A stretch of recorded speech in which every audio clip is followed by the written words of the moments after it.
every time we come to the end of the year, ప్రతిసారి కూడా ఆ సంవత్సరం యొక్క చివరికి మనం వచ్చే సమయానికి I have come to the ends of the year almost 56 times.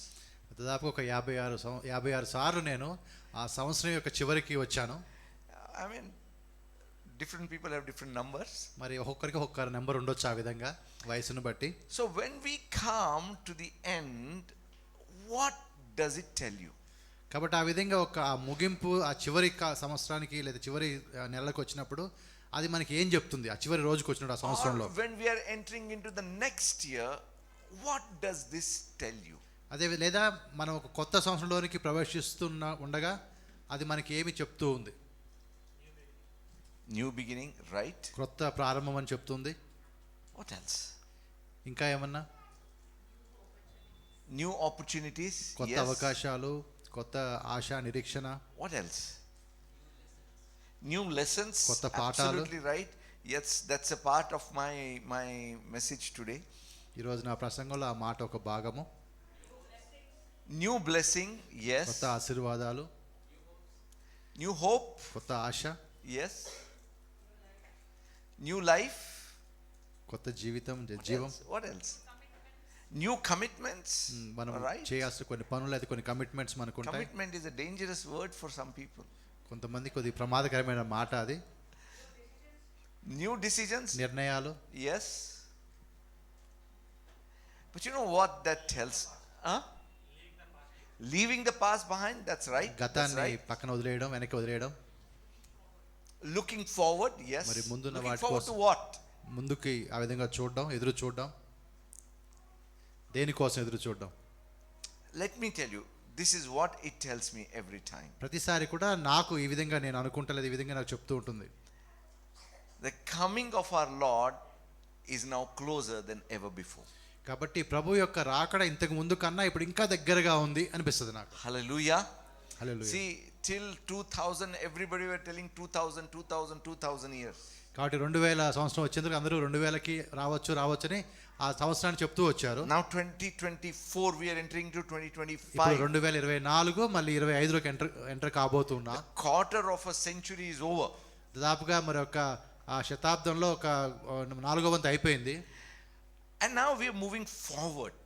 కాబట్టి ఇప్పుడు మనం ముందుకి సాగుతూ ఉన్నాం. We are moving forward to one event the world has been waiting for.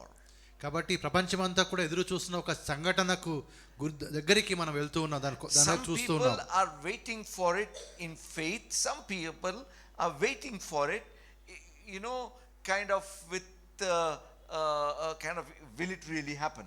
కాబట్టి కొంతమంది విశ్వాసంతో దానితో ఎదురు చూస్తున్నారు, కొంతమంది జరుగుతుందా జరగదా అన్నట్టుగా దానికోసం ఎదురు చూస్తూ ఉన్నారు. Some people are very anxious about it. కొంతమంది దాని విషయంలో చాలా ఒక విధమైనటువంటి ఆ యొక్క ఉత్సాహం అయితే ఒక విచారంతో కూడా చూస్తున్నారు.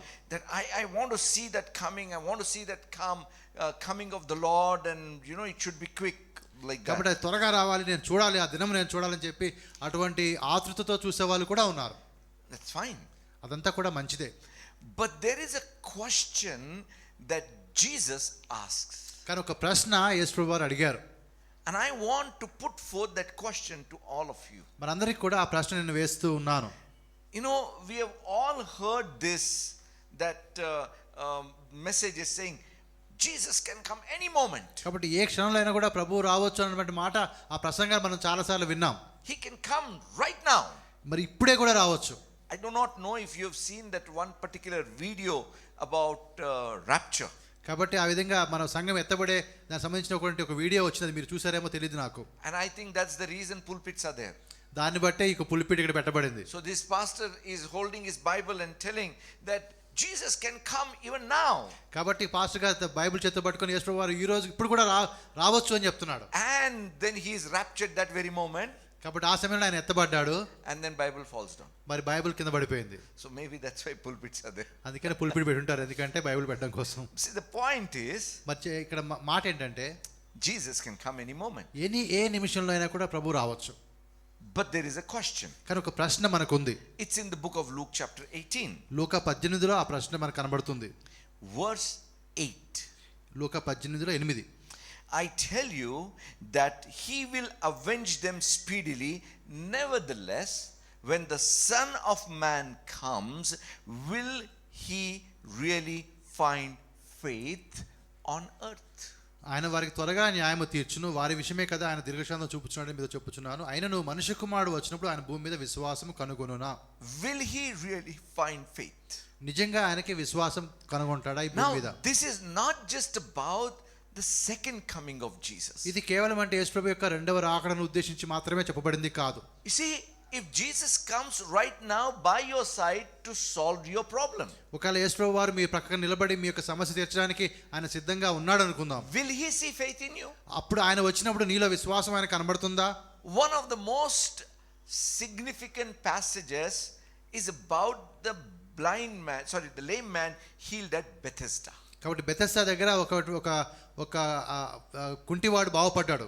Now that man is waiting for someone to put him in that pool for a miracle. కాబట్టి ఒక అద్భుతం కోసం ఆ వ్యక్తిని ఆ నీటిలో ఎవరైనా వేస్తారని చెప్పి ఆయన ఎదురు చూస్తూ ఉన్నాడు. But the miracle maker comes to him, కానీ ఆ అద్భుతాలు చేసే వ్యక్తి ఆయన దగ్గరికి వచ్చినప్పుడు and instead of believing, he is only complaining. కాబట్టి ఆయన మీద విశ్వాసం ఉంచడానికి బదులుగా ఆయన దగ్గర ఒక కంప్లైంట్ చేస్తూ ఉన్నాడు. See, Jesus, the Son of God, the Christ, came to him, but there was no faith in him. కాబట్టి దేవుని కుమారుడు అంటే క్రీస్తు ఆయన దగ్గరికి వచ్చాడు, కానీ ఆయనలో ఆ విశ్వాసం కనబడలేదు. Bible talks about place called Nazareth. నజరేతు అనే ఒక ప్రాంతాన్ని గురించి దేవుని వాక్యం చెప్తూ ఉంది.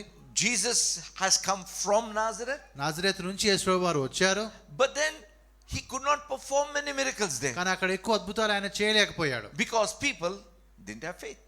ఎందుకంటే వారికి విశ్వాసం లేకపోవడం వల్ల. So the Son of God came there but found no faith. కాబట్టి మనుష్య కుమారుడు దేవుని కుమారుడు అక్కడికి వచ్చాడు, కానీ ఆయనకి వారిలో విశ్వాసం కనబడలేదు. We really don't know what moment he will come. కాబట్టి ఏ క్షణమున ఆయన వస్తాడో మనకైతే తెలియదు. I'm not just talking about his grand second coming. అయితే ఆయన రాబోయేటువంటి రెండవ రాకడ గురించి నేను చెప్పడం లేదు. It's about everyday life of ours. మన ప్రతి అనుదిన జీవితాన్ని గురించి నేను మాట్లాడుతూ ఉన్నాను. He will take you forward. ఆయన నిన్ను ముందుకు తీసుకొని వెళ్తాడు. For sure he will take you forward. తప్పకుండా ఆయన నిన్ను ముందుకు తీసుకొని వెళ్తాడు. But when your turn comes, when your time comes to be taken forward, will you be still holding on to faith? కాబట్టి నీకు ఆ సమయం, నీ సమయం వచ్చినప్పుడు, నీవు ముందుకు కొనసాగే సమయం వచ్చినప్పుడు ఆ క్షణంలో కూడా నువ్వు ఇంకా విశ్వాసంలోనే ఉంటావా? I'll tell you, my brothers and sisters. కాబట్టి సహోదరి సహోదరులారా, you are here because you have faith. మీరు ఇక్కడ ఎందుకున్నారంటే మీకు విశ్వాసం ఉంది కాబట్టే. అవునా కదా? Yes, no. Amen. Amen. Your faith may not be like my faith faith may not be like your కాబట్టి faith. నాకుండే విశ్వాసం లాగా మీ విశ్వాసం ఉండకపోవచ్చు, మీకుండే విశ్వాసం లాగా నా విశ్వాసం But ఉండకపోవచ్చు. whatever level it could be, you have faith. దాని స్థాయిలో ఎటువంటి మార్పులు ఉన్నా కూడా మీకు విశ్వాసం ఉంది. Now that faith will be tested, that faith will be tried and attacked. కాబట్టి ఆ విశ్వాసం అనేది పరీక్షించబడుతుంది, దాని మీదకి దాడి కూడా జరుగుతుంది. And when that faith is attacked, that's where you need strength to hold on to it. కాబట్టి ఎప్పుడైతే నీ విశ్వాసం మీద దాడి జరుగుతుందో అప్పుడు నీకు బలం ఉండాలా నీ విశ్వాసంలో నువ్వు స్థిరంగా ఉండడానికి. I believe that this message is specifically for some people. ఇది కొంతమందికి అని నమ్ముతున్నాను, స్పెసిఫిక్గా కొంతమందిని దృష్టిలో ఉంచుకొని ఈ ప్రసంగం అని నమ్ముతున్నాను. Because I did not come up here deciding to talk this particular subject. కాబట్టి నేను ఇక్కడికి వచ్చే ముందుగా ఈ అంశాన్ని గురించి మాట్లాడాలన్న ఉద్దేశంతో నేను సిద్ధపడి రాలేదు. Morning when I was traveling, నేను ఉదయకాలం నేను ప్రయాణిస్తూ ఉండగా I called Brother Jonathan. నేను జోనథన్ బ్రదర్కి ఫోన్ చేశాను. We prayed together. ఇద్దరం కలిసి ప్రార్థన చేశాము. And he prayed a prayer. ఆయన ఒక ప్రార్థన చేశాడు. Lord, give such a word that people may be surprised listening to it and pastor may be surprised speaking it. కాబట్టి ఆయన చేసిన ప్రార్థన ఏంటంటే, మరి మీరు దేవా మంచి సందేశం ఇవ్వాలి, వినేవారు ఆశ్చర్యపోవాలి, చెప్పే పాస్టర్ గారు కూడా ఆశ్చర్యపోవాలి. Correct, huh? So if you have a surprising message, you can point towards him. కాబట్టి ఆ విధంగా మీరు ఆశ్చర్యపోతే అది ఒక ప్రార్థనకి జవాబు. So your faith will be attacked. కాబట్టి నీ విశ్వాసం మీద దాడి జరుగుతుంది. Now whose responsibility it is to hold on to that faith? కాబట్టి ఆ విశ్వాసాన్ని గట్టిగా పట్టుకొని ఉండాల్సిన బాధ్యత ఎవరిది?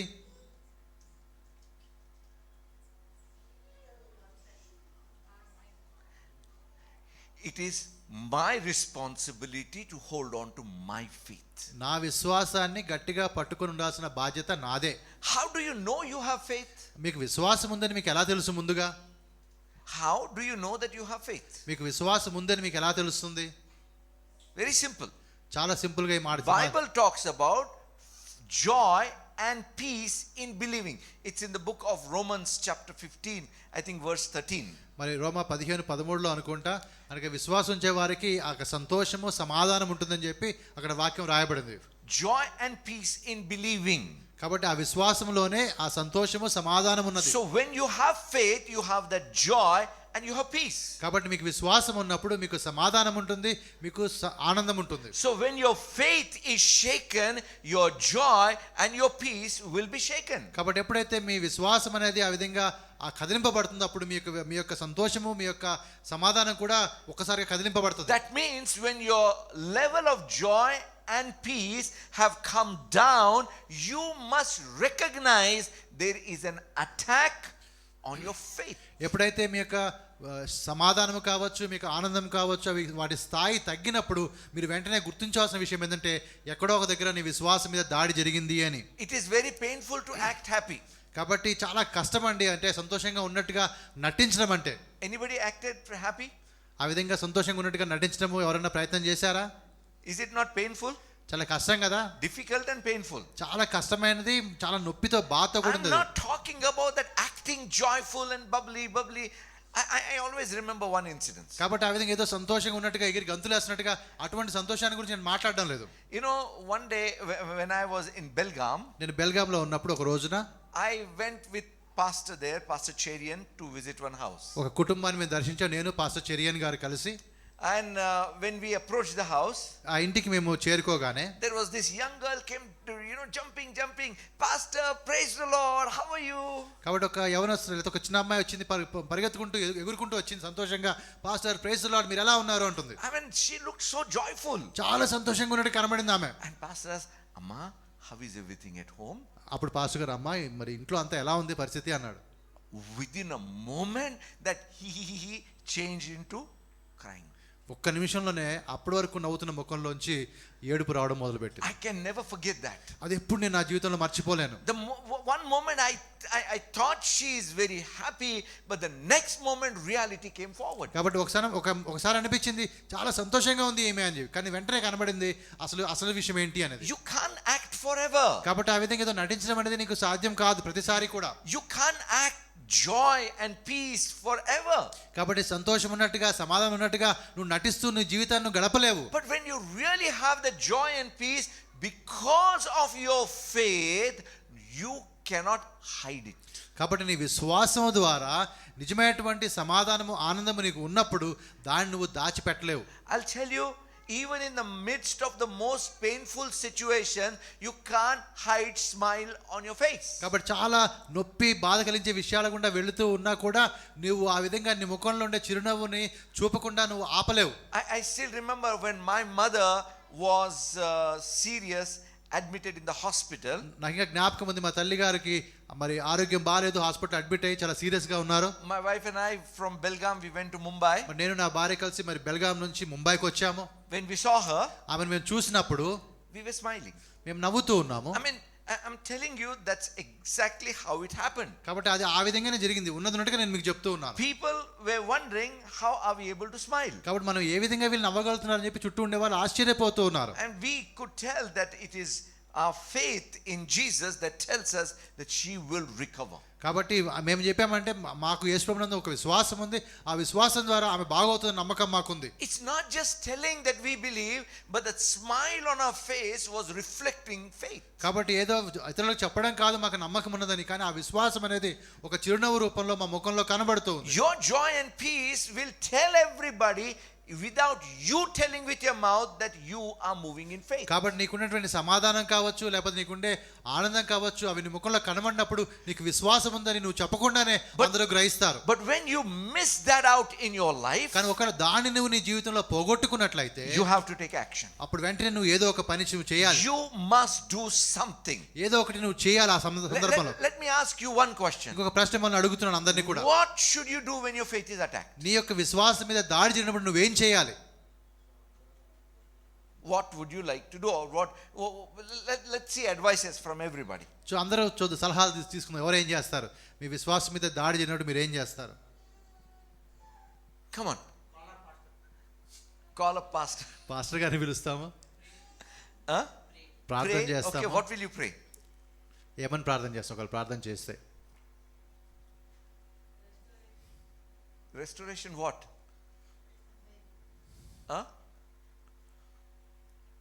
విశ్వాసం మీద దాడి జరిగినప్పుడు మనం ఏమని? Okay, what do you do when your faith is shaken? ఆ విధంగా ఒకసారి నీ ఆ విశ్వాసం కదిలించబడింది అనుకో, నువ్వేం చేస్తావు ఆ సమయంలో? Praise him. Okay. దేవుని స్తుతిస్తాం. What? Meditate on the word of God. దేవుని యొక్క వాక్యం గురించి ధ్యానిస్తాం. What else? What else? Trust in the love and promise. Worship God. I'll tell you few things which will help you to protect your faith. నీ విశ్వాసాన్ని కాపాడుకునేడానికి కొన్ని విషయాలు నేను మీకు చెప్తాను. And in my mind, నా మనసులో అయితే the first thing is, మొట్టమొదటిగా వచ్చేది ఏంటంటే, where does your faith come from? ఎక్కడి నుంచి నీకు విశ్వాసం వస్తుంది అన్నది. What's the source of your faith? దేని నుంచి నీకు విశ్వాసం, దాని మూలం, నీ విశ్వాసానికి మూలం ఏంటి? God, yes. దేవుడు ఒకటి. But how does God do it? దేవుడు ఏ విధంగా చేస్తాడు? How does God bring faith to you? దేవుడు ఏ విధంగా విశ్వాసాన్ని నీకు తీసుకొని వస్తాడు? Hearing what? Word of God. దేవుని వాక్యాన్ని వినడం ద్వారా. So first thing, when your joy level, peace level is going down, కాబట్టి మొట్టమొదటిగా నీ యొక్క శాంతి లేకపోతే నీ యొక్క ఆనందం అనేది వాటి స్థాయి కొద్ది తగ్గుతున్నప్పుడు, or you're becoming irritable, లేకపోతే నీకు కొంచెము చాలా అంటే ఇరిటేషన్ లాగా కొద్ది కోపంగా అనిపిస్తున్నప్పుడు, you must know that your faith is under attack. అప్పుడు నీకు తెలియాలి నీకు నీ విశ్వాసం మీద దాడి జరిగింది అని. First thing you do is open your Bible. మొట్టమొదటిగా నువ్వు చేయాల్సిన పని ఏంటి తెలుసా? నువ్వు బైబిల్ తెరవాలి, వాక్యం తెరవాలి. I do that even in my life. నా జీవితంలో నేను కూడా అదే చేస్తాను. Any time there is disturbance, first thing I do is I begin to read the Bible. కాబట్టి ఎప్పుడైనా నా హృదయంలో కొంచెం అట్లా గందరగోళం అనిపించింది అనుకో, వెంటనే చేసేది ఏంటంటే దేవుని వాక్యాన్ని తెరిచి చదవడం మొదలు పెడతాను. Because that's the place from where you receive faith. That's the place where your faith can be strengthened. కాబట్టి నీ విశ్వాసమును పొందుకోవడానికి అది ఒక స్థలము. అక్కడి నుంచి నీ విశ్వాసం బలపరచబడుతుంది. Sometimes this is what people tell. కొన్నిసార్లు ప్రజలు ఈ విధంగా చెప్తూ ఉంటారు, that I don't even understand what I'm reading. నేను ఏం చదువుతున్నానో నాకేమీ అర్థం కావడం లేదు. I would tell you it's okay. కాబట్టి నేనంటాను పర్వాలేదు నీకు అర్థం కాకపోయినా. Even if you don't understand what you are reading, still read as much as you can. కాబట్టి నీకు చదువుతున్నది నీకు అర్థం కాకపోయినా కూడా ఎంతవరకు చదవాలనిపిస్తే అంతవరకు నువ్వు చదువు. Has it happened like this with you? ఈ విధంగా మీతో ఎవరికైనా జరిగిందా? You begin to read. నువ్వు చదువుతూ ఉంటావు. You read few words. కొన్ని వచనాలు నువ్వు చదువుతావు. And mind goes somewhere else. ఆ తర్వాత నీ మనసు ఎటో వెళ్ళిపోతుంది. Even to complete one verse, sometimes it may take 1 hour. కాబట్టి కొన్నిసార్లు ఒక వచనం చదవడానికి కూడా గంట టైం పట్టొచ్చు మనకి. Anyone అలా అవుతుందా ఎవరికైనా మీకు? on the same boat with me? నాలాగా ఉన్నారా మీరు కూడా? What should you do then? అప్పుడు మనం ఏం చేయాలి ఆ సందర్భంలో? Sit with the Bible even when you are getting distracted. కాబట్టి ఆ విధంగా నీ మనసు అటు ఇటు వెళుతూ ఉన్నా కూడా వాక్యం పట్టుకొని అక్కడే కూర్చొని ఉండు. Pull it back the moment you realize you're distracted. Pull your mind back to the word of God. ఎప్పుడైతే నీ మనసు ఎటో వెళ్ళిపోయిందని నీకు అనిపించిన వెంటనే దాన్ని మళ్ళీ లాగి వాక్యం వైపు తీసుకొని రా. Every time it goes away, pull it back. ప్రతిసారి అది అటో ఇటో వెళ్ళిపోతున్న ప్రతిసారి కూడా దాన్ని మళ్ళీ లాక్కొచ్చి వాక్యం మీద ఉండేటట్టుగా చేయి. And as you begin to do that, అది నువ్వు చేస్తూ ఉండగా you will realize that your focus is getting better and your faith will automatically get stronger. ఆ విధంగా నువ్వు చేస్తూ ఉండగా నీకు దృష్టి వాక్యం మీద ఉంటుంది, నీ విశ్వాసం అనేది బలపరచబడుతూ ఉంది. You know what happens, my brothers and sisters? కాబట్టి ఇక్కడ ఏం జరుగుతుంది సహోదరి సహోదరులారా? If you can be kept away from the word of God, దేవుని యొక్క వాక్యానికి నువ్వు గాని దూరంగా ఉండగలిగితే you will definitely get distracted. తప్పకుండా నీ మనసు అటు ఇటు వెళ్ళిపోతుంది. But if you are getting back to the word of God, the distraction will be defeated. కాబట్టి ఎప్పుడైతే అలా కాకుండా దేవుని వాక్యం వైపు నిన్ను తీసుకుని వస్తున్నావు అనుకో, ఏదైతే నీ మనసుని మార్చేస్తుందో అది వెళ్ళిపోతుంది. How long should I read? ఎంతసేపు నేను చదవాలి వాక్యాన్ని? Read till your joy and peace is restored back. ఎప్పటి వరకు అయితే నీ యొక్క ఆనందం అనేది నీ సమాధానం అనేది తిరిగి నువ్వు పొందుకుంటావో అప్పటి వరకు నువ్వు వాక్యాన్ని చదువు. Maybe you are reading something which is totally unrelated to your problem or the reason because of which your joy and peace is disturbed. కాబట్టి నువ్వు చదువుతున్న వాక్య భాగం అనేది నువ్వు ఏదైతే నువ్వు ఏదైతే సమస్య గుండా వెళ్తున్నావో దానికి సంబంధించింది కాకపోవచ్చు, లేకపోతే నువ్వు పోగొట్టుకున్న సమాధానానికి ఆనందానికి సంబంధించింది కాకపోవచ్చు. But the word of God is, Bible says, living. కానీ దేవుని వాక్యం అనేది సజీవమైనదని చెప్పి మనకి వాక్యం చెప్తుంది. The breath of God is in it. కాబట్టి దానిలో దేవుని యొక్క ఊపిరి ప్రాణం ఉన్నది. That's why whatever you read, even if you read the genealogy, it will still bring a strength in your heart. కాబట్టి ఆ విధంగా నువ్వు ఏది చదివినా కూడా చివరికి ఆ యొక్క జన వృత్తాంతాల్లాగా పేర్లున్న ఆ భాగం చదివినా కూడా దాంట్లో నుంచి కూడా నీకు బలం వస్తుంది. Why will reading of genealogy bring faith? కాబట్టి ఆ విధంగా ఆ జన్మ వృత్తాంతాలు చదవడం వల్ల మనకి ఎందుకు విశ్వాసం వస్తుంది? One reason. ఒక కారణం. It is even the genealogy is inspired by the Holy Spirit and put there. కాబట్టి ఆ యొక్క జన వృత్తాంతాలు కూడా పరిశుద్ధాత్మ ద్వారా ప్రేరేపించబడి అక్కడ ఉంచబడ్డాయి. Brothers and sisters, సహోదరులారా, there is nothing written in the Bible that is useless. కాబట్టి పనికిరానిది ఏది కూడా దేవుని వాక్యంలో వ్రాయబడి ఉండలేదు. Heavens and earth may pass away, but not even a dot will pass away from the word of God. ఆకాశము భూమి గతించిపోతాయి కానీ ఒక్క పొల్లు కూడా అది గతించకుండా ఉండదని చెప్తున్నారు. That's why we have to get back there. కాబట్టి ఆ వాక్యం దగ్గరికి మనం చేరుకోవాలి. And my personal experience is this. నా యొక్క వ్యక్తిగత అనుభవం ఏంటంటే, when you begin to read the word, నువ్వు వాక్యాన్ని చదువుతూ ఉండగా even without realizing what is happening, your heart and ultimately your faith will get strengthened. కాబట్టి నీకు తెలియకుండానే నీ లోపల నీకు హృదయము లేకపోతే నీ విశ్వాసము బలపరచబడుతుంది. And you yourself will realize answers are there right in the Bible that God has given to us. కాబట్టి దేవుడు మనకి ఇచ్చినటువంటి ఆ యొక్క పరిష్కారాలు లేదా సమాధానాలు ఆ వాక్యంలో ఉన్నాయని చెప్పి నువ్వు గమనిస్తావు. Now suppose you are still so much disturbed that not able to read the word. ఇంకా చాలా నీకు మనసు గందరగోళంగా ఉంది, వాక్యం వైపు నీకు మనసు రావడం లేదనుకో. What should you do? The second line of defense. రెండో పని ఏం చేయాలి మనం? Listen to the word of God. Yeah, same category whether you can read messages or కాబట్టి వాక్యం చదవచ్చు లేదా వాక్యం వినొచ్చు, రెండు ఒకటే ఇదిలో వస్తాయి. రెండవది, before calling pastor గారికి ఫోన్ చేయడానికి ముందుగా speak the word. దేవుని వాక్యాన్ని మాట్లాడు. Yeah, but sometimes even that doesn't come out of your mouth. కొన్నిసార్లు ఆ విధంగా కూడా మన నోట మాట రాకపోవచ్చు. That's a very important, not just line of defense, line of offense. కాబట్టి కేవలం నిన్ను నువ్వు కాపాడుకోవడం కోసం కాదు కానీ ఎదురుదాడి చేయడానికి నీకు వాక్యం ఉపయోగపడుతుంది. Because Bible says hold fast to the confession of your faith. కాబట్టి నువ్వు ఏదైతే నోటితో ఒప్పుకుంటున్నావో దాన్ని గట్టిగా నువ్వు పట్టుకొని ఉండు అని. So that means when you are holding on to faith, confession will be right, but when you lose faith, your confession also becomes loose. కాబట్టి నువ్వు దేవుని వాక్యాన్ని గట్టిగా పట్టుకొని ఉన్నప్పుడు నువ్వు ఏదైతే ఒప్పుకున్నావో దాంట్లో నువ్వు బలంగా ఉంటావు. ఆ ఒప్పుకున్న దాన్ని విడిచిపెడితే నువ్వు బలహీనపడిపోతావు. The second thing you need to do is నువ్వు చేయాల్సిన రెండోది ఏంటంటే get to the right fellowship. ఒక సరైనటువంటి సహవాసంలోనికి నువ్వు రావాలి. You don't even need to tell your problem over there. అక్కడికి వెళ్ళి ఏదో నీ సమస్యను చెప్పుకోవడం కోసం కాదు. The moment you get into the right anointed Bible based faith confessing fellowship, కాబట్టి మరి విశ్వాస సంబంధమైనటువంటి వాక్యానుసారమైనటువంటి ఒక మంచి సహవాసంలోనికి నువ్వు కాలు పెట్టావనుకో, that environment itself will bring strength. ఆ చుట్టూ ఉండే వాతావరణమే నీకు బలాన్ని ఇస్తుంది. I'm not even talking about discussing with somebody. అనగా ఏదో వారితో వెళ్ళి మనం ఏదో చర్చించాలి ముచ్చటించాలని కాదు. Saul the king was disturbed. మరి సౌలు రాజు కొద్దిగా ఆయనకు డిస్టర్బ్ అయి ఉన్నాడు. He was full of jealousy against David. దావీదు అంటే చాలా అసూయతో నిండుకున్నవాడుగా ఉన్నాడు. And there was a time when David was with prophet Samuel. మరి ఒక సమయంలో మరి దావీదు మరి సమూయేలు దగ్గర ఉన్నాడు, ప్రవక్త దగ్గర ఉన్నాడు. Saul comes to know about it. ఆ విషయము మరి సౌలుకు తెలిసింది. He sends some soldiers to catch him. ఆయన్ని పట్టుకోవడానికి కొంతమంది సైనికుల్ని పంపిస్తాడు. The moment they enter Samuel's camp, they become different people, for the spirit of the Lord comes upon them and they begin to prophesy. కాబట్టి వారు ఎప్పుడైతే ఆ సైనికులు సమూయేలు ఉన్నటువంటి ప్రాంతానికి వెళ్తారో వారు పూర్తిగా మార్చబడతారు. దేవుని ఆత్మ వారి మీదకి వస్తుంది. వారు కూడా ప్రవచించడం ప్రారంభిస్తారు.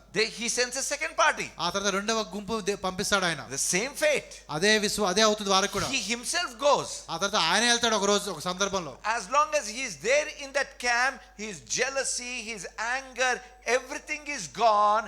He becomes a different person because of the environment. కాబట్టి అప్పుడు ఆ సౌలు కూడా ఆ ప్రాంతానికి వెళ్ళినప్పుడు ఆయన పూర్తిగా మారిపోతాడు. అసూయ కొమ్మని ఎగిరిపోతాయి ఆయన దగ్గర నుంచి. When you are in the right fellowship or right environment, that environment itself will bring a strength. కాబట్టి సరైన ప్రాంతంలో సరైనటువంటి వ్యక్తుల మధ్య అయితే వాతావరణంలో నువ్వు ఉంటావో ఆ వాతావరణమే నీ మీద ప్రభావాన్ని చూపి నీ జీవితాన్ని మార్చేస్తుంది. Haven't you experienced this thing? ఈ విధంగా మీరు ఎప్పుడు అనుభవించలేదా మీ జీవితంలో? Sometimes you come to the church with burden in your heart, but the moment you enter inside, you feel light. కాబట్టి సంఘానికి వచ్చినప్పుడు కొన్నిసార్లు చాలా భారంతో వస్తాము, కానీ ఒక్కసారి అడుగు లోపల పెట్టగానే ఒక్కసారి భారం అంతా వెళ్ళిపోయినట్టుగా అనిపిస్తుంది.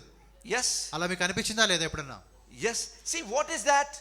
అంటే దాని అర్థం ఏంటి? It's an environment. అదొక మరి ఒక వాతావరణం, చుట్టూ ఉండే పరిస్థితులు ఆ విధంగా ఉన్నాయి. See, when you are there, everything, when you are in that environment of God, your thoughts, your emotions, everything comes under God's control. కాబట్టి అటువంటి పరిస్థితుల్లో మనం ఉన్నప్పుడు సమస్తం కూడా నీ ఆలోచనలు కావచ్చు, నీ యొక్క మనసు అవన్నీ కూడా దేవుని యొక్క ఆధీనంలోకి వెళ్ళిపోతాయి. The reason I'm telling this is, ఈ మాట నేను ఎందుకు చెప్తున్నాను అంటే, something powerful, something significant is coming in our lives. మన జీవితంలోకి ఒక అత్యంత ప్రాముఖ్యమైనది ప్రభావవంతమైనది ఒకటి రాబోతూ ఉంది. I'm not just talking about as a church. ఏదో సంఘంగా నేను మాట్లాడడం లేదు. As families, as individuals, something powerful is coming from God. కాబట్టి దేవుని నుంచి మన వ్యక్తిగతంగా జీవితం కావచ్చు, కుటుంబ జీవితం కావచ్చు, శక్తివంతమైన కార్యం ఒకటి రాబోతూ ఉంది. But when it comes, అది వచ్చినప్పుడు will you have faith to receive it? దాన్ని పొందుకోవడానికి నీకు విశ్వాసం ఉంటుందా? Imagine Jesus comes and gives you something. He's giving you something. యేసు వారు వచ్చి ఈ విధంగా నీకు ఏదైనా ఇస్తున్నాడు అనుకుందాము. And you begin to think, it can't be real. అది నిజమైనది కాకపోవచ్చు అని నువ్వు అనుకున్నావు అనుకో. And you hide your hands that are receiving. కాబట్టి ఆ విధంగా తీసుకోవడానికి బదులుగా నీ చేయి వెనక దాచిపెట్టుకున్నావు అనుకో. You will miss out on what God is doing in your life. దేవుడు నీ జీవితంలో ఏది చేయడానికి చూస్తున్నాడో అది నువ్వు పోగొట్టుకుంటావు. That's why when Jesus entered some of the cities like Nazareth, he could not perform miracles. కాబట్టి కొన్ని పట్టణాలు ఆయన వెళ్ళినప్పుడు యేసుప్రభు వారు అనగా నాజరేతు లాంటి ప్రాంతాల్లో అక్కడ అద్భుతాలు ఎక్కువగా చేయలేకపోయాడు. Because they didn't have faith. ఎందుకంటే వారికి విశ్వాసం లేదు కాబట్టి. It's not that they never had faith. అనగా వారికి విశ్వాసమే లేదని కాదు. But somehow they had lost faith. కానీ ఎక్కడో వారి విశ్వాసాన్ని పోగొట్టుకున్నారు. You remember when Jesus was with the disciples in the boat and the storm came? కాబట్టి యేసుప్రభు వారు మరి శిష్యులతో మధ్య పడవలో ఉన్నప్పుడు ఆ తుఫాను వచ్చినప్పుడు, do you remember the question he asked them? ఆయన అడిగిన ప్రశ్న మీకు జ్ఞాపకం ఉందా? Where is your faith? మీ విశ్వాసం ఏమైంది అని అడుగుతాడు. What does that mean? ఆ మాటకి అర్థం ఏంటి? Faith was there but it was gone. విశ్వాసం ఉండింది కానీ ఇప్పుడు లేదు అది. When Peter walked on the water, it was by faith. కాబట్టి పేతురు నీటి మీద నడిచినప్పుడు ఆయన విశ్వాసంతో నడిచాడు. But the moment he saw the storm or the boisterous waves coming, ఎప్పుడైతే పెద్ద తుఫాను ఆ విధంగా ఆయన మీదకి రావడం చూశాడో గాలి, what happened to his faith? అప్పుడు ఆయన విశ్వాసం ఏమైంది? It was gone. అది వెళ్ళిపోయింది ఒక్కసారిగా. In the same way, you may begin with faith, but on the way, if your faith is not strengthened, you may lose that faith. కాబట్టి ఆ విధంగా నువ్వైతే విశ్వాసంతో నీ ప్రయాణాన్ని ప్రారంభించుకోవచ్చు, కానీ మార్గ మధ్యలో ఉండగా నీ విశ్వాసాన్ని నువ్వు పోగొట్టుకుంటే కష్టమవుతుంది. And your hearts and minds begin to get disturbed. అప్పుడు నీ యొక్క మనసులో అయితే నీ హృదయం అంతా కూడా ఒక విధమైన గందరగోళ పరిస్థితులకు వెళ్తాయి. And your journey, which is supposed to be pleasurable, becomes painful. కాబట్టి ఎంతో సంతోషంగా సాగాల్సిన ఈ ప్రయాణం అంతా కూడా చాలా బాధగా సాగుతుంది. And when that moment comes, ఆ క్షణం వచ్చినప్పుడు you are so discouraged, you are so negative that even though the Lord stands before you, you can't even అప్పుడు receive ఎంత it. కష్టంగా లేదా ఎంత బాధగా నీకు ఉంటుంది. ప్రభు నీ ముందు నిలబడినా కూడా నువ్వు ఆయన గుర్తించలేవు. That's why you have to do something about your faith. కాబట్టి దాన్ని బట్టి నీ విశ్వాసాన్ని గురించి నువ్వేదో ఒకటి చేయాలి. First thing, as I said, you get to the word of God. వాక్యం వైపు వెళ్ళమని చెప్తున్నాను. Second thing, get into the right environment. కాబట్టి సరైనటువంటి ఒక పరిస్థితిలోనికి, వాతావరణంలోనికి నేను వెళ్ళమని చెప్తున్నాను మిమ్మల్ని. And the third thing is, మూడోది ఏంటంటే నేను speak to the right people. సరి అయిన వ్యక్తులతో మీరు మాట్లాడండి. I remember the story of Kenneth Hagin.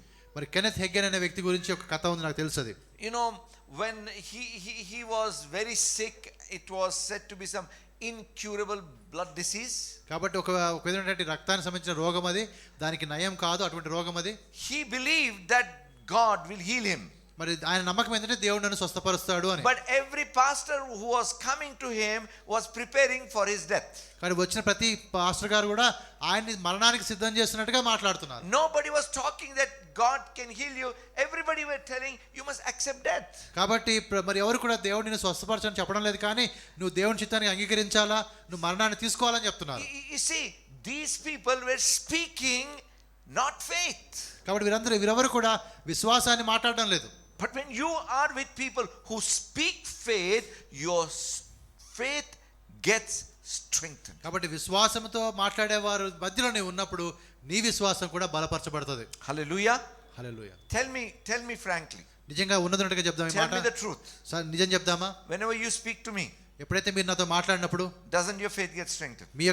మీ యొక్క విశ్వాసం బలపరచబడిందా లేదా? నాతో Why? మాట్లాడినప్పుడు. Why? ఎందుకు? I speak faith. ఎందుకంటే నేను విశ్వాసం మాట్లాడతాను కాబట్టి. Hallelujah. Hallelujah.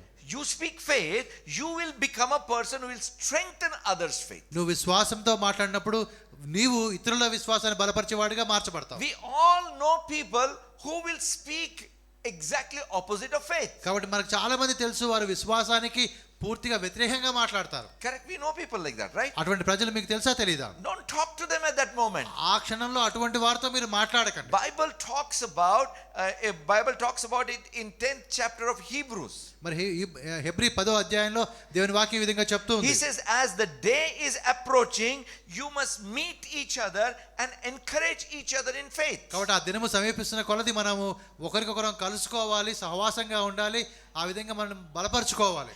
Because every one of us, one or the other time, need that strengthening. ఇక్కడ మన ప్రతి ఒక్కరికి కూడా ఏదో సమయంలో ఆ విధంగా బలపరచబడే అవసరం ఉంది మనకి. You know, today morning I called Brother Jonathan. ఈరోజు ఉదయం నేను జోనథన్ గారికి ఫోన్ చేశాను. And I was just telling that, see, generally I get out of the house with perfect quietness in my heart. కాబట్టి నేను ఇంట్లోంచి బయటకు వచ్చేటప్పుడు ప్రతిసారి కూడా అంటే ఒక మంచి ప్రశాంతంగానే బయటకు వస్తాను. But today somehow, you know, I feel somewhere something is missing. కాబట్టి ఈరోజు ఏదో ఒకటి తక్కువగా ఉన్నట్టుగా లేదా పోగొట్టుకున్నట్టుగా అనిపించింది నాకు. He encouraged me. ఆయన నన్ను ప్రోత్సాహపరిచాడు, prayed with me. నాతో కలిసి ప్రార్థన చేశాడు. The problem was settled. మరి ప్రాబ్లం అయితే పూర్తిగా తీసివేయబడింది. We need each other. మనకు ఒకరికొకరు అవసరమై ఉన్నాం. We need each other to speak faith into our lives. మన జీవితంలోనికి మనకి విశ్వాసాన్ని మాట్లాడేవారు మనకు కావాలి. We need each other to strengthen our faith. కాబట్టి మన విశ్వాసాన్ని బలపరిచేవారు మనకు కావాలి. To tell that don't worry, hold on just a little while and God's promise will be fulfilled in your life. కాబట్టి నువ్వు కొంచెం ఓపిక పట్టు, తప్పకుండా దేవుని యొక్క వాగ్దానం నీ జీవితంలో నెరవేర్చబడుతుందని చెప్పేవాళ్ళు మనకు కావాలి. Not people who will tell what happened, you talked about believing, you talked about faith and we don't see any result in your life. కాబట్టి ఏమైంది, నీ విశ్వాసం గురించి చెప్పావు, నమ్మకాన్ని గురించి చెప్పావు, అటువంటి ఏమీ నీకు నీ జీవితంలో కనబడడం లేదు, ఏమైంది నీ విశ్వాసం అని అడిగేవాళ్ళు కాదు. What we need is people who will tell, wait, God who has promised is able to fulfill. కాబట్టి వాగ్దానం చేసిన దేవుడు వాగ్దానం నెరవేర్చడానికి సమర్థం కలిగిన వాడు కాబట్టి నువ్వు కొంచెం ఓపిక కలిగి ఉండు. Why just us? కేవలం మనకే ఎందుకు ఇది? Even Abraham's faith was attacked. Abraham యొక్క విశ్వాసం మీద కూడా దాడి జరిగింది. And then you know, his wife, instead of strengthening his faith, was providing another solution. కాబట్టి ఆయన భార్య ఆయన విశ్వాసాన్ని బలపరచడానికి బదులుగా ఆమె వేరే ఒక పరిష్కారాన్ని తీసుకొచ్చి ఆయన ముందు పెడుతూ ఉంది. He said, okay, maybe God is not able to do it, let's do it our way. So she gave Hagar to him. కాబట్టి దేవుడు మరి చేయలేకపోతున్నాడు కాబట్టి మనం ఏదో మన ప్రయత్నం మనం చేద్దామని చెప్పి హగారుని తీసుకోవడం జరిగింది. It didn't solve the problem, it actually complicated the whole issue. దానివల్ల సమస్య పరిష్కారం కాలేదు, కానీ పరిష్కారం ఇంకా గట్టిగా మారిపోయింది. But when we have someone who says, don't worry. కాబట్టి కానీ అలా కాకుండా మన దగ్గర నుండి పర్వాలేదు, ఏం కాదు. You know, I really thank God for my wife. మరి నాకు భార్యని బట్టి నేను దేవుడికి వందనాలు చెల్లిస్తున్నాను. Because there was a time when my faith was attacked. మరి నా యొక్క విశ్వాసం మీద కూడా దాడి జరిగినప్పుడు there was no money for the next day also. మరి రేపటి దినం కోసం మరి ఏదో డబ్బులు కూడా లేనప్పుడు I was sitting down, lost my smile and was worried. కాబట్టి నేను కూర్చొని ఉన్నాను, నాకు ముఖంలో నవ్వు లేదు, చాలా విచారంగా ఉన్నాను. My wife came and shook me. అప్పుడు నా భార్య వచ్చి నా విధంగా కదిలించింది. He said, why are you worried? ఎందుకు నువ్వు అలా చింతపడుతున్నావు? Let's go ahead together. కలిసే మనం ముందుకు వెళ్దాం. God will take care. దేవుడే చూసుకుంటాడు. చల్ చోడ్ దో. అవన్నీ వదిలేసేయ్ నువ్వు. Let God do it. దేవుడే చేస్తాడు. And then we took bike and went. ఆ తర్వాత మేము బైక్ తీసుకుని వెళ్ళాం. Joy, peace, everything restored. వెంటనే ఆ సమాధానం కానీ లేకపోతే ఆ సంతోషం కానీ తిరిగి పొందుకున్నాం మేము. The provision was given by God next day. మరి రెండవ దినం మాకు కావాల్సినంత కూడా దేవుడు సమకూర్చాడు. See, God will take care. దేవుడు తప్పకుండా మనకు కావాల్సిన చూసుకుంటాడు. But why should we lose our peace and joy till that moment? కాబట్టి ఆ యొక్క క్షణం వరకు ఎందుకు మన సమాధానాన్ని మనకు ఆనందాన్ని మనం పోగొట్టుకోవాలి? So many people have missed the work of God just by a little.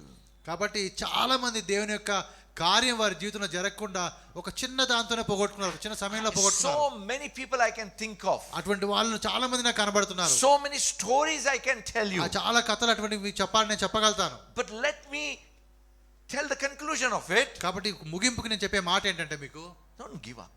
మీరు ఆ విధంగా దాన్ని విడిచిపెట్టద్దు. How long should we believe? ఎంతవరకు గట్టిగా ఆ విధంగా పట్టుకొని నమ్మకంగా ఉండాలి? Till we see the fruit. ఆ యొక్క ఫలితము లేదా ఫలము కనబడేంత వరకు. How long our faith will be attacked? ఎంతకాలం మన విశ్వాసం మీద దాడి జరుగుతుంది? Till we see the fruit. మనకి ఆ ఫలం చూసేంత వరకు faith will continuously be attacked. కాబట్టి విశ్వాసం మీద దాడి జరుగుతూనే ఉంటుంది. Questions may rise from the people we are talking with. Questions may rise from our own mind. Questions may rise from our own disappointments. కాబట్టి ప్రశ్నలు అనేవి మనతో మాట్లాడే వారి ద్వారా రావచ్చు, మన మనసులో నుంచి రావచ్చు, మనం పొందిన నిరుత్సాహం ద్వారా కూడా కొన్ని ప్రశ్నలు మనకు రావచ్చు. Hold on. అయినా కూడా మీరు నిలబడి ఉండండి. Hold on, my brothers and sisters. సహోదరులు గట్టిగా మీరు నిలబడి ఉండండి. Hallelujah. Hallelujah. You know, David. దావీదు గురించి ఆలోచిస్తే, David in Ziklag, ఆయన సిక్లాగులో ఉన్నప్పుడు his faith was attacked. ఆయన విశ్వాసం మీద కూడా దాడి జరిగింది. Can you imagine his situation? ఆయనకు పరిస్థితి మీకు అర్థమవుతుందా? God promised him the throne of Israel. ఇశ్రాయేలు యొక్క సింహాసనాన్ని దేవుడు ఆయనకి వాగ్దానం చేశాడు. But he was a fugitive.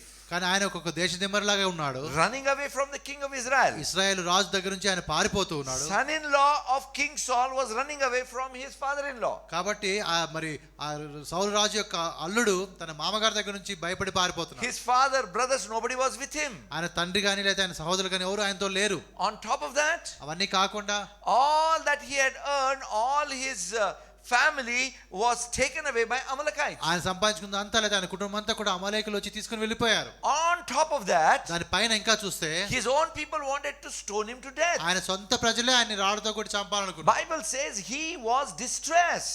ఆ చాలా సమయంలో ఆయన నిరుత్సాహానికి గురయ్యాడని వాక్యం చెప్తుంది. What does that mean? ఆ మాట యొక్క అర్థం ఏంటి? He lost that joy and peace in believing. కాబట్టి ఆ యొక్క ఆ నమ్మకం ద్వారా కలిగే ఆ యొక్క సంతోషాన్ని లేదా సమాధానాన్ని ఆయన పోగొట్టుకున్నాడు. ఆ సమయంలో Nobody was there at that moment. ఆ సమయంలో ఎవరు ఆయన దగ్గర లేరు. Nobody to strengthen him. ఆయన్ని బలపరిచే వాళ్ళు ఎవరు లేరు. Nobody to tell him don't worry. ఎవరు నువ్వు ఆ విధంగా చింతపడదని చెప్పే వాళ్ళు ఎవరు లేరు. Because people who were supposed to tell him don't worry wanted to stone him to death. ఎవరైతే ఆయనకు ఆ విధంగా ఆదరణకరంగా ఉండి నువ్వు బాధపడదని చెప్పాల్సి ఉన్నారో వాళ్ళే రాళ్ళతో కొట్టాలనుకుంటున్నారు. What did David do? అప్పుడు దావీదు చేసిన పని ఏంటి?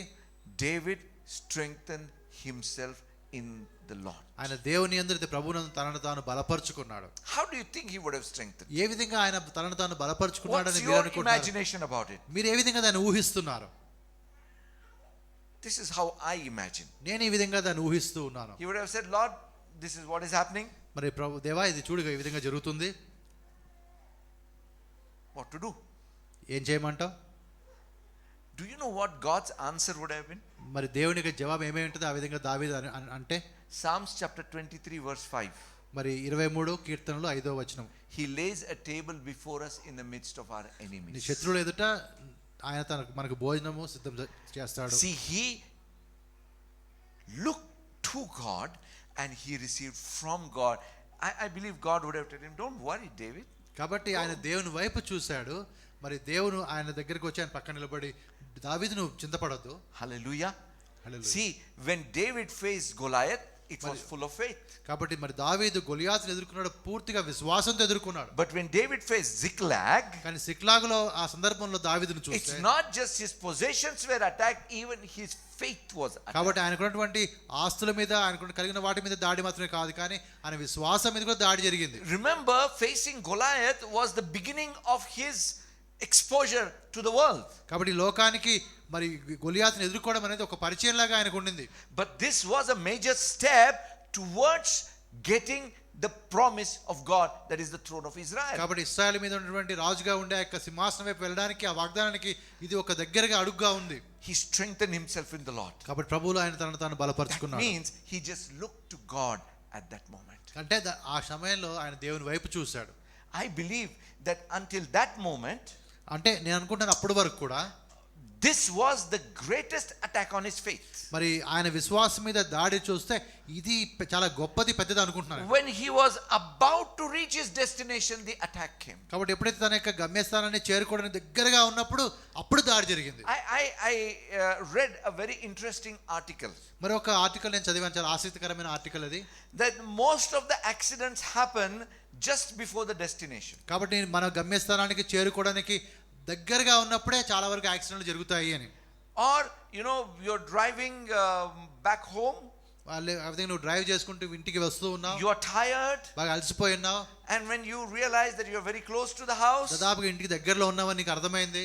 you relax generally, right? అప్పుడు కొంచెం నువ్వు అలా రిలాక్స్ అయిపోతావు. Your concentration comes down. అప్పుడు పెద్దగా నీకు ఆ దృష్టి కాన్సంట్రేషన్ ఎక్కువ ఉండకపోవచ్చు. And then one small mistake, accidents happen. అప్పుడు ఏదో చిన్న పొరపాటు చేస్తావు, వెంటనే యాక్సిడెంట్ జరుగుతుంది. Most of the ships, they wreck very close to the shore. కాబట్టి చాలా వరకు ఆ యొక్క పెద్ద పెద్ద ఓడలు కూడా అవి ఎప్పుడు పగిలిపోతాయంటే ఆ యొక్క ఒడ్డుకి దగ్గరగా ఉన్నప్పుడే.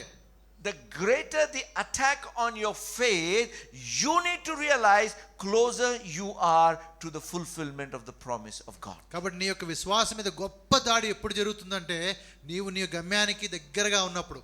My brothers and sisters, సహోదరి సహోదరులారా, when we have done mistakes, మనం పొరపాటు చేసినప్పుడు, everybody does, right? అందరూ పొరపాటు చేస్తారు కదా. You confess, you come before God, all these things are there. నువ్వు ఒప్పుకుంటావు, దేవుని దగ్గరికి వస్తావు నువ్వు. We know these things. ఇవన్నీ మనకు తెలిసిన విషయాలే. But then we need to go a point beyond. దాన్ని దాటి కొంచెం ముందుకు పోవాలి. We need to keep turning towards God. దేవుని వైపు మనం తిరుగుతూ ఉండాలి. Many times guilt takes a big toll on our faith. కాబట్టి మన విశ్వాసం మీద అయ్యో తప్పు చేసిన భావన ఏదైతుందో అది ఎక్కువగా ప్రభావాన్ని చూపెడుతుంటుంది. The closer you're coming to your destination, devil will try to tell you, remind you of your sins even 20-25 years back. కాబట్టి ఆ గమ్యస్థానం దగ్గరగా వస్తున్నప్పుడు అపవాది వచ్చి నువ్వు ఎప్పుడో 20-25 సంవత్సరాల క్రితం చేసిన పాపాలు నీకు జ్ఞాపకాన్ని తీసుకొని వస్తాడు. He will give you a list of your mistakes. నువ్వు చేసిన పొరపాట్లన్నీ ఒక లిస్టు లాగా నీకు ముందు చూపెడతాడు. And will try to tell you you don't deserve it. కాబట్టి ఇవన్నీ నువ్వు చేసావు కాబట్టి నీకు అర్హత లేదు. You know what you should tell? అప్పుడు నువ్వు ఏం చెప్పాలో తెలుసా? Agreed. ఒప్పుకుంటాను, I don't deserve it. అవన్నీ పొంద నాకు అర్హత లేవు. But that doesn't stop my Jesus from giving me. కానీ నాకు అవన్నీ ఇవ్వడానికి ఏది కూడా యేసు ప్రభువుని ఆపదు. Because he paid the price for all that I don't deserve on the cross. కాబట్టి సిలువ మీద నేను ఏదైతే పొందడానికి నాకు అర్హత లేదో అవన్నీ నేను పొందుకోవడానికి కావాల్సిన విలువను వెలను ఆయన సిలువ మీద చెల్లించాడు. My brothers and sisters, సహోదరి సహోదరులారా, something great is about to happen. కాబట్టి ఏదో గొప్పది మన జీవితంలో జరగబోతూ ఉంది. Therefore your faith will be attacked. అనగా దాన్ని బట్టి మీ విశ్వాసం మీద దాడి జరుగుతుంది. It is being attacked. అది విశ్వాసం దాడి జరుగుతూ ఉంది. And therefore you please be careful to strengthen your faith, that when that moment comes, when Jesus is about to work in your life, he will see faith in you and not doubt. కాబట్టి నీ విశ్వాసాన్ని నువ్వు బలపరుచుకో. ఆ క్షణం వచ్చినప్పుడు, దేవుని కార్యం జరిగే క్షణం వచ్చినప్పుడు, యేసు ప్రభు వచ్చి నీ ప్రక్కన నిలబడినప్పుడు అప్పుడు ఆయన నువ్వు విశ్వాసంతో చూస్తావు కానీ సందేహంతో చూడవు. Hallelujah. Don't throw away your faith, my brothers and sisters. కాబట్టి సహోదరి సహోదరు, మీ విశ్వాసాన్ని మీరు జారవిడుచుకోకండి. Don't ever say, where is God? మరి ఎప్పుడు కూడా దేవుడు ఎక్కడున్నాడని చెప్పి అడగండి దేవుణ్ణి. Why God is not helping me? దేవుడు ఎందుకు నాకు సహాయం చేయడం లేదు? Don't do all those stupid confessions. అటువంటి అన్ని కూడా చేయకండి మీ జీవితంలో. Whether you see it or not, God is at work. కాబట్టి మీరు చూస్తున్నా మీరు చూడకపోయినా కూడా దేవుడు తన పని తాను చేస్తూ ఉన్నాడు. My brothers and sisters, సహోదరి సహోదరులారా, I believe the words that you have heard is already strengthening your faith. నా నమ్మకం ఏదైతే మాటలు మీరు వింటున్నారో అవి మీ విశ్వాసాన్ని బలపరుస్తూ ఉన్నాయి. Do not take this attack casually. కాబట్టి యొక్క దాడిని ఏదో మామూలుగా విషయంగా తీసుకోకండి. Don't be afraid about it. దాని గురించి మీరు భయపడకండి. I have given you solutions. మీకు దానికి కావాల్సిన పరిష్కారం నేను మీకు ఇచ్చాను. I have given you medicine for that already. దానికి సంబంధించిన ఒక మందు నేను మీకు ఇచ్చాను. Use it. దాన్ని వాడండి మీరు. And you will see that God will do what he has told he will do. కాబట్టి ఆయన ఏదైతే నేను చేస్తానని చెప్పాడో అది ఆయన చేస్తాడు. You are not the people who will draw back. అనగా విశ్వాసంలో మనం వెనుకంజ వేసే వారము కాదు. Amen. Amen. You are the people who will move forward. మనం ముందుకు వెళ్ళే వాళ్ళం విశ్వాసంలో. Therefore, let us continue to move forward and not miss out on our joy and peace. కాబట్టి ఆ విధంగా మనం ముందుకు వెళ్దాము, మన యొక్క సంతోషాన్ని సమాధానాన్ని మనం పోగొట్టుకోకుండా. अपना दिल है ना हल्का रहना हमेशा.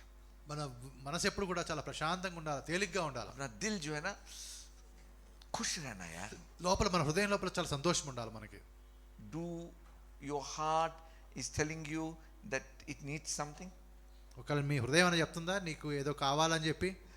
Is your heart peaceful, joyful me today? యొక్క హృదయంలో ఆ సంతోషం కానీ సమాధానం కానీ ఈరోజు ఉందా? If not, ఒక లేకపోతే let us pray. ప్రార్థన చేద్దాం.